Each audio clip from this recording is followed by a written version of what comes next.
एक नया फैशन इस देश में चला है और आम जनता ये समझती है कि ये पुलिस का काम है। ये पुलिस का काम नहीं है। हाईवे पे मस्जिद, हाईवे के नीचे मजार, सरकारी जमीन पे मजार, इलेक्शन कमीशन के बराबर में मजार, रेड क्रॉस रोड पे मजार, एयरफोर्स भवन के सामने मस्जिद। उनको ये प्रूफ नहीं देना है कि ये हम क्यों बना रहे हैं, बस वो मानते हैं कि वक्फ प्रॉपर्टी पे बनी हुई है। तो इस तरीके की घटनाएं इस देश में इतनी बढ़ रही हैं कि आपको जगह जगह सरकारी जमीनों पे मस्जिदें बन रही हैं, कब्रें बन रही हैं, दरगाह बन रहे हैं। ये रूटीन मैटर हो गया है। पुलिस को आप शिकायत करते हैं, पुलिस के पास उनको हटाने का कोई कानून नहीं है। तो लोगों को जब ये पता नहीं था तब पता चला कि वक्फ प्रॉपर्टी के तहत इस तरीके की नंगा नाच करने की एक तरफा इस देश के मुसलमानों को सरकारों में बैठे हुए लोगों ने छूट दी है। सरकार में जो लोग हैं या जो लोग थे जब ये बना, उन लोगों का अपना क्या एजेंडा है मैं नहीं जानता। मैं चाहता हूं कि इस मुद्दे पे देश के लोगों को अवेयर करें, पता करें कि जो गली गली मोहल्ले मोहल्ले जंग करने की तैयारी कर ली गई है, हर सड़क पे, हर गली में, हर पार्क में, सब जगह ये हो रहा है, ये इल्लीगल है। इस मुहिम को हम पिछले 3-4 महीने से शुरू की है और ये हमारा मुद्दा होगा कि राजनीतिक दल अपनी राजनीति करें, सरकार की अपनी क्या प्रायोरिटीज हैं, कब करेंगी, कैसे करेंगी, किसको करेंगी, किसको नहीं करेंगी।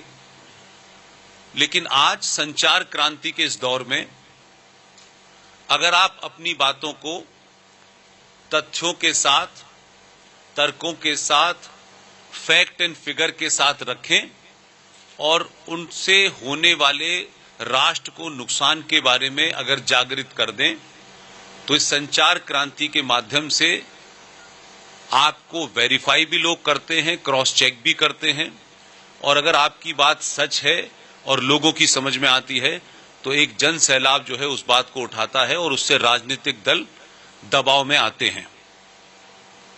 इसी तरीके के एक मुद्दा है जो शायद आपको भी शायद नहीं पता होगा, हमको भी शायद नहीं पता था, इसलिए वो मुद्दा हमारे लिए सबसे बड़ा मुद्दा है। 1922 में जब भारत में अंग्रेजों का रूल था, उस वक्त वक्फ प्रॉपर्टी कानून बना था। उसके बाद 1956 में नेहरू जी की सरकार ने उसमें अमेंडमेंट किया।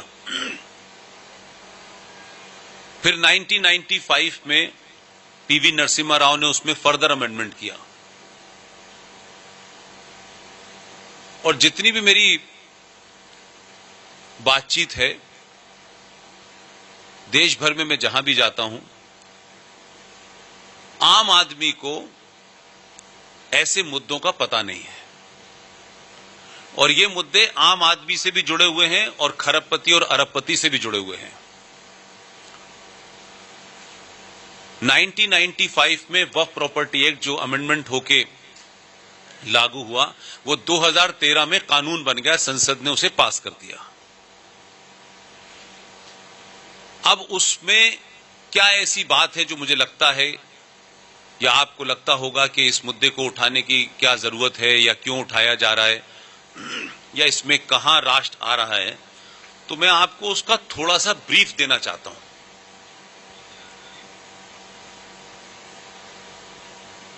जिस तरीके से आपको याद होगा कि भारत के संविधान में एक आर्टिकल है, आर्टिकल 14। आर्टिकल 14 यह कहता है कि भारत के अंदर जो भी नागरिक है, उसका रंग क्या है, उसका मजहब क्या है, वो क्या करता है, क्या नहीं करता है, अमीर है, गरीब है, सारे लोग देश के आर्टिकल 14 के तहत संविधान के सामने सब बराबर हैं। लेकिन उसी समय जब ये प्रक्रिया चल रही थी, उसी समय आर्टिकल 14 को वायलेट करते हुए आपने देश में 25 से 30 तक आर्टिकल बनाए। आर्टिकल 30 बनाया और उसमें से कहा कि इस देश में मुसलमानों को अपने मजहब की तालीम, अपने दीन की तालीम देने के लिए अलग से वो अपने इंस्टीट्यूशन खोल सकते हैं।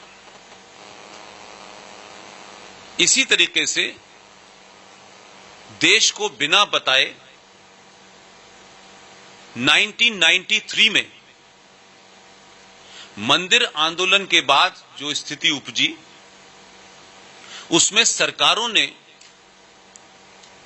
बिना किसी बेसिस के, बिना किसी डेफिनेशन के यकायक एक अनाउंसमेंट कर दिया और कहा कि भारत के अंदर 5 मजहब अल्पसंख्यक हैं।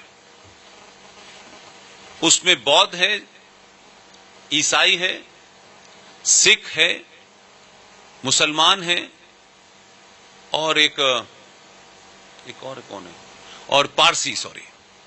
अब ये 5 पंथों को कहा कि साहब ये अल्पसंख्यक है देश के अंदर, और उसके फौरन बाद ही आपने नेशनल कमीशन फॉर माइनॉरिटीज बना दिया। आपने भारत के संविधान को ब्लेटेंटली फिर दोबारा से इरोड किया, उसकी फिर अवहेलना की, और ये 1993 में बन गया और ये चल रहा है। हम लोगों ने जब सरकार से आरटीआई लगा के ये पूछा कि इनको जब घोषित किया गया, पारसीज को, सिख को, बौद्ध को, क्रिश्चियन को और मुसलमानों को, तो व्हाट वर द बेसिस, किस बुनियाद पे आपने कहा कि ये माइनॉरिटी हैं? कोई तो बेसिस होगा।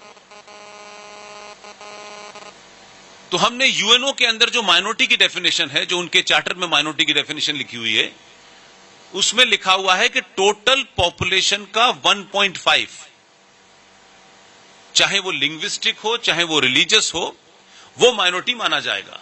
ये यूएनओ का लॉ है। जब हमने यहां आरटीआई के माध्यम से पूछा तो सरकार के जवाब में यह आया कि 1993 में जब 5 पंथों को माइनॉरिटी घोषित किया गया, तो ना तो उसकी कोई परिभाषा तय की गई है, ना ही कोई उसका बेसिस तय किया गया है, सिर्फ ये एक अनाउंसमेंट कर दिया गया। अब उसका डिस्क्रिमिनेशन ये है कि 2011 का सेंसस ये कहता है कि देश में 40,000, ओनली 40,000 पारसी हैं, 1.5% सिख है, 3% ईसाई है, 1% के आसपास बौद्ध है और 16% मुसलमान है। तो सवाल यह उठता है कि सरकार ने एक गैर संवैधानिक काम किया कि संविधान की जो धारा या रूह है या उसकी आत्मा है कि जब सब बराबर हैं, तो फिर ये अलग अलग रेवड़ी क्यों बांटी गई? तो सरकार की आरटीआई में आया है, हमारे पास कोई इसका बेसिस नहीं है, ना हमको इसकी डेफिनेशन पता, न सरकार के पास कोई इसका इस किस्म का कोई दस्तावेज है। अब उसके बाद आगे चलिए आप, फिर 1995 में आपने वक्फ प्रॉपर्टी एक्ट में अमेंडमेंट कर दिया और वहां से फिर आप आगे चलें तो पता चलता है कि 2005 में पाकिस्तान पंजाब शहर के चकवाल डिस्ट्रिक्ट में एक साहब पैदा हुए 1923 में, और एक और साहब पाकिस्तान के पंजाब प्रांत में पैदा हुए। ये दोनों लोग पार्टीशन के वक्त भारत आ गए। ये पृष्ठभूमि इसलिए बता रहा हूं ताकि आप उसको समझ सकें कि कोई फैक्ट आपके पास गलत नहीं हो। उसमें से एक देश के प्रधानमंत्री बने 2005 में, और एक साहब दिल्ली हाई कोर्ट के चीफ जस्टिस होकर रिटायर हुए। दिल्ली हाई कोर्ट के चीफ जस्टिस जो रिटायर होके हुए, उनका नाम है राजेंद्र सच्चर। और जो साहब चकवाल डिस्ट्रिक्ट पंजाब से आए थे और भारत के प्रधानमंत्री बने, उनका नाम था मनमोहन सिंह। एक दिन यह घोषणा की गई जिसका कहीं कोई डॉक्यूमेंट नहीं है कि भारत के मुसलमान जो हैं बहुत ही उनकी दयनीय स्थिति है, आर्थिक, सामाजिक और हर क्षेत्र में वो बहुत पिछड़े हुए हैं। लिहाजा बातों बातों में राजेंद्र सच्चर साहब को ये जिम्मेदारी सौंपी गई कि आप पता लगाएं कि मुसलमानों की स्थिति क्या है, और उन्होंने एक रिपोर्ट बना के दी 2006 में, और उस रिपोर्ट में बहुत सारी बातें की गई और रिपोर्ट के ऊपर अमल शुरू हो गया। और आज सच्चर कमीशन के तहत 5,500 करोड़ का बजट है जो मुसलमानों के अपलिफ्टमेंट में खर्च हो रहा है। आपने उसका फिर दोबारा से संविधान का वायलेशन किया। लेकिन इस सच्चर कमेटी की रिपोर्ट में जो तथ्य सामने आए हैं कि कोई भी ऐसा प्रस्ताव जिसे संसद पास करे, कोई भी ऐसा प्रस्ताव जिसे संसद पास करती है तो उसे राष्ट्रपति के साइन होते हैं, तब उस पर अमल होता है। सच्चर कमेटी के बारे में ना तो वो पास हुई है, ना ही राष्ट्रपति के उस पर साइन हुए हैं। लेकिन 2005 से एक तरफा भारत के संविधान के आर्टिकल 14 को रौंदते हुए एक खास मजहब के लोगों को सिर्फ इसलिए कि वो वोट बैंक है, आपने माइनॉरिटी कमीशन दिया, आपने सच्चर कमीशन दिया, फिर 1995 में आपने वक्फ बोर्ड कानून दे दिया और 2013 में भारत की संसद ने वो कानून पास कर दिया। तो वक्फ बोर्ड जो है उसके एम्प्लॉय पब्लिक सर्वेंट कहलाते हैं, और वक्फ बोर्ड जो कानून है 2013 का, वक्फ प्रॉपर्टी एक्ट, उस कानून की धारा आर्टिकल 40 में जो कुछ लिखा है उससे देश खतरे में होगा, उसका सरकार का काम है, सरकार करे। मैं जिस मामले को मुद्दा बना रहा हूं वो ये है कि इससे राष्ट्र खतरे में है। वक्फ प्रॉपर्टी एक्ट 2013 की धारा 40 ये कहती है कि वक्फ बोर्ड के 2 कारिंदे क्लर्क इस देश में किसी जगह भी खड़े होकर के, राष्ट्रपति हो या अंबानी का घर हो या कोई जगह हो, अगर वो ये महसूस करते हैं, सिर्फ उनको महसूस करना है, कोई डॉक्यूमेंट नहीं दिखाना है, कोई प्रूफ नहीं देना है, इफ दे फील कि this particular property belong to Waqf board, तो धारा 40 का अगला लाइन ये कहता है कि वक्फ बोर्ड के वो 2 कारिंदे, they will order the competent authority of that area, whether it is district magistrate or SSP or SP or SHO or municipal corporation, to vacate this place within 24 hour or 48 hour or 78 hour and hand over the key to the Waqf board. इसमें जिस आदमी की property है उसके पास उस property के कागजात के अलावा तो कोई और प्रूफ है नहीं, लेकिन उसमें जो आगे बंधन है वो ये है कि एक शरीफ आदमी उन कागजों के साथ कोर्ट जाएगा। वक्फ प्रॉपर्टी एक्ट 2013 ये कहता है कि हाई कोर्ट उसकी सुनवाई नहीं करेगी, और जिसकी प्रॉपर्टी छीन ली गई है इस इल्लीगल कानून के तहत, वो दोबारा से वक्फ बोर्ड ट्राइब्यूनल में जाके अपील करे। तो उर्दू में एक कहावत है कि जो आपके कातिल हैं वही आपके मुंसिफ भी हैं। अब इस एक्ट के माध्यम से पूरे देश में 2013 से लेकर 2021 तक एक नया फैशन इस देश में चला है, और आम जनता ये समझती है कि ये पुलिस का काम है। ये पुलिस का काम नहीं है। हाईवे पे मस्जिद, हाईवे के नीचे मजार, सरकारी जमीन पे मजार, इलेक्शन कमीशन के बराबर में मजार, रेड क्रॉस रोड पे मजार, एयरफोर्स भवन के सामने मस्जिद, उनको ये प्रूफ नहीं देना है कि ये हम क्यों बना रहे हैं, वो मानते हैं कि वक्फ प्रॉपर्टी पे बनी हुई है। इसकी जिंदा मिसाल आप लोगों के संज्ञान में आई होगी, इसलिए कह रहा हूं। इलाहाबाद में एक बहुत बड़े क्रांतिकारी थे जिनका नाम था पंडित चंद्रशेखर आजाद। उनके नाम से एक पार्क बना हुआ है, एल्फ्रेड पार्क। उस एल्फ्रेड पार्क के अंदर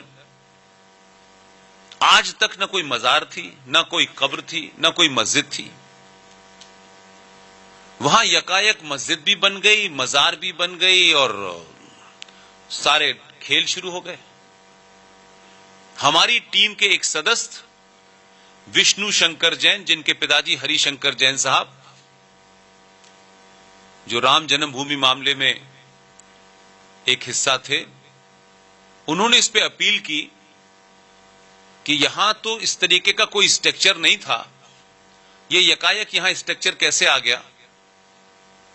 हाई कोर्ट के, इलाहाबाद हाई कोर्ट में जब ये अपील हुई तो वहां के चीफ जस्टिस साहब, उस दिन एक्टिंग चीफ जस्टिस थे कोई, उन्होंने सरकार को, उत्तर प्रदेश की सरकार को बुला करके काफी कुछ डांटा फटकारा। लेकिन सवाल यह है कि उन्होंने, मुसलमानों ने उस पर यह क्लेम कर दिया है कि देखिए साहब, हमारे रिकॉर्ड में यह लिखा हुआ है। यानी एक ऐसा सफेद झूठ जो बिल्कुल पब्लिक के सामने, जिसको आप झुटला नहीं सकते, उसके ऊपर भी उन्होंने कहा साहब सन फलाने में हमारे डॉक्यूमेंट, उनके पास कहां से औरंगजेब या बाबर उनको डॉक्यूमेंट दे गया था ये मुझे नहीं पता, लेकिन वो झूठा भी डॉक्यूमेंट है तो भी आप चैलेंज नहीं कर सकते। तो इस तरीके की घटनाएं इस देश में इतनी बढ़ रही हैं कि आपको जगह जगह सरकारी जमीनों पे मस्जिदें बन रही हैं, कब्रें बन रही हैं, दरगाह बन रहे हैं। ये रूटीन मैटर हो गया है। पुलिस को आप शिकायत करते हैं, पुलिस के पास उनको हटाने का कोई कानून नहीं है। तो लोगों को जब ये पता नहीं था तब पता चला कि वक्फ प्रॉपर्टी के तहत इस तरीके की नंगा नाच करने की एक तरफा इस देश के मुसलमानों को सरकारों में बैठे हुए लोगों ने छूट दी है। सरकार में जो लोग हैं या जो लोग थे जब ये बना, उन लोगों का अपना क्या एजेंडा है मैं नहीं जानता। मैं चाहता हूं कि इस मुद्दे पे देश के लोगों को अवेयर करें, पता करें कि जो गली गली मोहल्ले मोहल्ले जंग करने की तैयारी कर ली गई है, हर सड़क पे, हर गली में, हर पार्क में, सब जगह ये हो रहा है, ये इल्लीगल है। इस मुहिम को हम पिछले 3-4 महीने से शुरू की है और ये हमारा मुद्दा होगा।